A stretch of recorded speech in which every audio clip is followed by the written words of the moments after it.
ভাগ্যিস আমার পর রাস্তাঘাটে আমার মতো কাউকে দেখতে পায় না, তাহলে কোন দিন না তাকে গাড়িতে তুলে বাড়ি নিয়ে আসতো। ব্যাস গেল। কেন বলছি এই কথাটা? পাশের বাড়ি একদিন অনুষ্ঠানে গেছি, এক মহিলা আমাকে দেখে বলছে, কিরে কেমন আছো, তুমি কল্পনার মেয়ে না? আমি বললি, না আমি কল্পনার মেয়ে না, আমাদের বাড়ি তো এই পাশের বাড়ি। বলে, ও আচ্ছা। তারপর তার কয়েকদিন পরে মেয়েকে নিয়ে স্কুলে যাচ্ছিলাম, রাস্তায় এক বয়স্ক মতো লোক আমাকে বলছে, কিরে কেমন আছো, কী খবর, দেখলে কথা বলছো না? আমি বললাম, আমি তো আপনাকে চিনি না।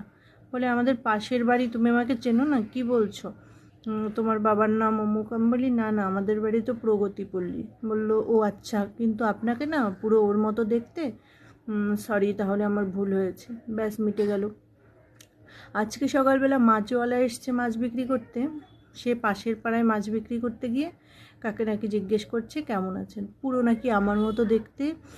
তারপরে সেই মহিলা তাকে বলছে, আমি তো আপনাকে চিনি না, জিজ্ঞেস করছেন কেমন আছেন। বলে, পরে মাছওয়ালা বলছে, কেন তোমার বাড়ি প্রগতিপল্লীতে না? বলে, না তো, আমার বাড়ি প্রগতিপল্লীতে না, আমার বাড়ি এই রামকৃষ্ণনগর। বললো, ও আচ্ছা, কিন্তু আপনাকে না পুরো সেই প্রগতিপল্লীর সেই দিদির মতো দেখতে। ভাবুন, সকালে মাছওয়ালা এসে আমাকে বলছে, জানো এরকম তোমার মতো দেখতে একজনকে আমি তুমি ভেবে কথা বলেছি, সে তো রেগে গেছে। ভাবুন, বর দেখতে পেলে কী হতো।